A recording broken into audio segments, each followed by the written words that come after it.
जग डरे, जा मरने से जग डरे, नानक भय आनंद, ये मर कर ही पाइए पूर्ण परमानंद। मृत्यु से सब लोग डरते हैं, मरने से सब लोग डरते हैं, लेकिन महापुरुष कहते हैं कि जा मरने से जग डरे, मेरे मन आनंद जा, क्योंकि मरकर ही पाइए पूर्ण परमानंद।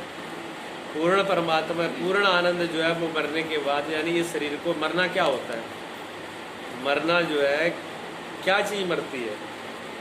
जब ये ज्ञान हो जाता है, ये समझ हो जाती है भी चीज़ मरती क्या है बस और जिंदा क्या रहती है, तो आदमी को मरने से डर लगेगा नहीं। इसका नाम ज्ञान है, इसका नाम विवेक है। विवेक कहो, ज्ञान कहो, गुरु के पास ये चीज़ मिलती है। जिस व्यक्ति को सदगुरु के पास में ये ज्ञान हो जाता है कि कौन सी चीज़ मरने वाली है, कौन सी चीज़ नहीं मरने वाली, तो उसका भ्रम मिट जाता है। जैसे अर्जुन का, अर्जुन को कितना भयभीत था, जहाँ तो अर्जुन इतना बड़ा बलवान था कि कहता थी पूरी कौरव सेनाओं के लिए मैं अकेला काफ़ी हूँ, इतना बलवान था वो, इतना उसको अपने आप में था। और क्या उसके हाथ से भगवान को कहने लगा कि प्रभु ये धनुष जो है ये मेरे हाथ में पकड़ा नहीं जा रहा है, नीचे गिर रहा है, और मेरा शरीर कांप रहा है, और मेरे हाथ पैर कांप रहे हैं, मैं खड़ा नहीं रह सकता। और वैसे कह के पीछे रथ में बैठ गए।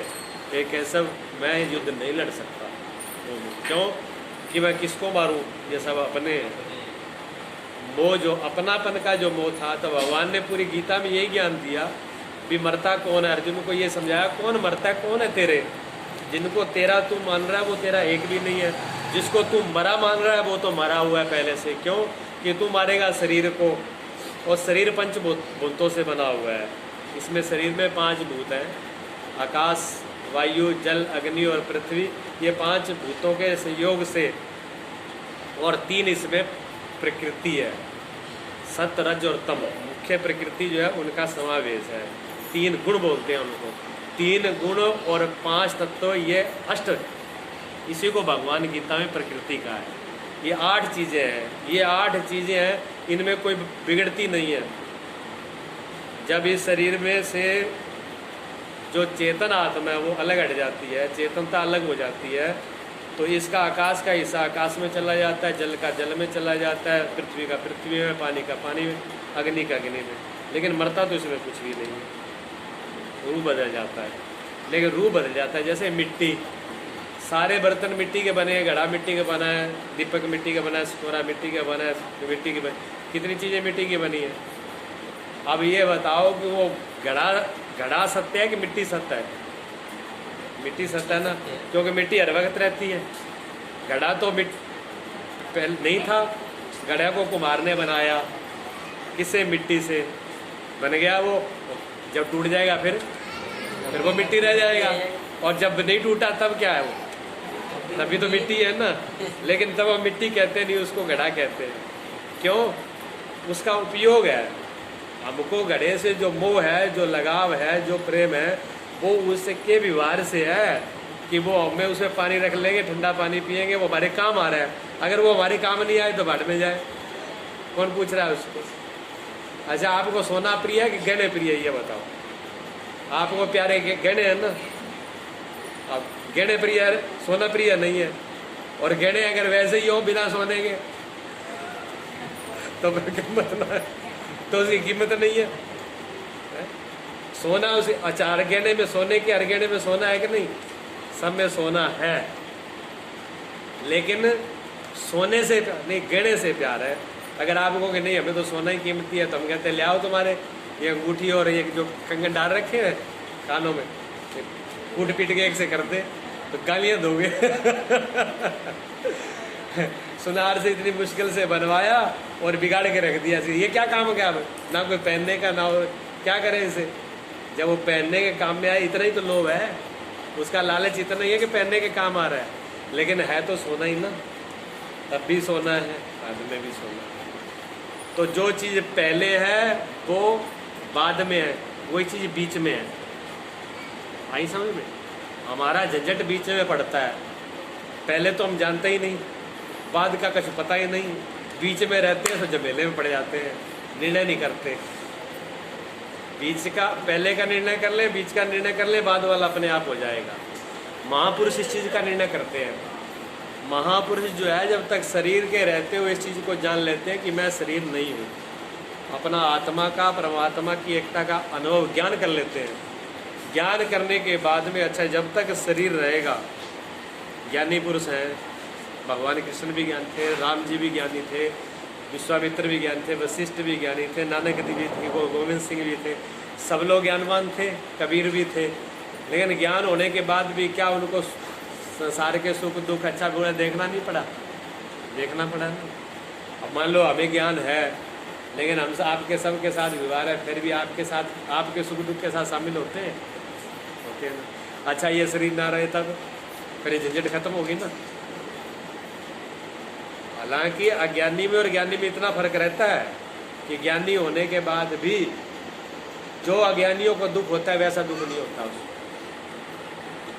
जैसे आप बाहर धूप है, गर्मी है, धूप है, गर्मी है, हमने सूरज को तो नहीं रोक पाए, लेकिन हम मकान के अंदर बैठे हैं, मकान के अंदर बैठे हैं तो हमें यहाँ पर धूप तो नहीं लग रही, लेकिन थोड़ी गर्मी तो महसूस हो ही रही है ना। और धूप से रक्षा हो गई। इतना फर्क होता है ज्ञानी में और अज्ञानी में कि डायरेक्ट उस पर कोई भी दुख सुख, कोई भी संसार की जो पीड़ा है वो सीधी मार नहीं करती, उसके बीच में एक दीवार हो जाती है। ज्ञान की विवेक की इतनी बड़ी दीवार है कि वो उस पर सीधा डायरेक्ट, जैसे कहते हैं ना वाटर प्रूफ, किसी को कर दिया था उसको खूब डालो पानी में निकालो वो सूखा का सूखा निकल जाता है। ऐसे वो संसार में रहते हुए भी बहुत पीड़ा सहता है, लेकिन फिर भी राग द्वेष इच्छा प्रीत कुछ ना कुछ हिस्सा रहता है। पूर्ण परमानंद नहीं आता। पूर्ण परमानंद महापुरुष के जीवन में तब आ जाता है जिस दिन ये शरीर छूट जाता है। इसका इंतजार करते हैं वो ज्ञानी पुरुष, इसका इंतजार करते हैं कि ये शरीर भी जब पंचभूतों में विलीन हो जाए, प्राण प्राण में विलीन हो जाए, ये श्वास हमारे अज्ञानी के श्वास तो लोकों में जाते हैं, किसी के स्वर्ग लोक में, किसी के मृत्यु लोक में, किसी के पाताल लोक में, किसी के नरक लोक में, अनेक लोकों में जाते हैं। जैसे जिसके कर्म है वैसे प्राण जाते हैं, लेकिन ज्ञानी के प्राण कहीं जाते नहीं हैं। ज्ञानी के प्राण तो पूरे ब्रह्मांड के प्राण में विलीन हो जाते हैं। और ये पंचतत्व इसी में पंचतत्व में विलीन हो जाता है। और खुद जो चेतन है वो चेतना में के साथ जा कर के उसके साथ उसका मिलन हो जाता है। तो जानना किसको है? आत्मा को, चेतन को, अपने आप को, आत्मा को जानना है। जब आत्मा को जान लेंगे, अपने आप को जान लेंगे, तब ये समस्या नहीं रहेगी। तो 2020 में अब 2020 है और 6 के अंदर गुरु जी का 14 वर्ष की 14वीं ये पुण्यतिथि है, ठीक है ना। पुण्यतिथि पे महानिर्वाण को याद किया जाता है, शोक नहीं मनाया जाता।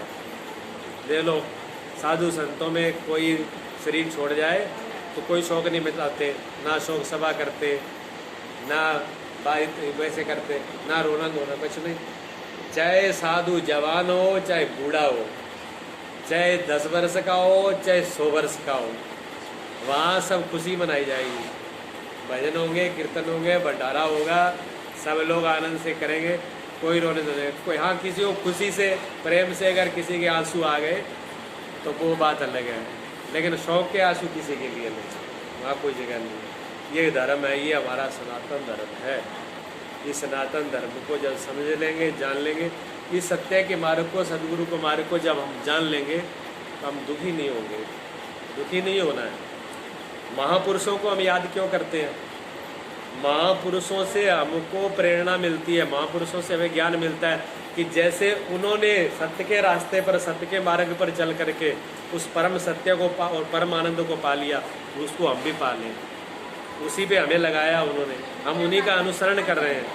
जो हमारे महापुरुष जितने आगे जो हमारे अग्रणी थे, उनके रास्ते पर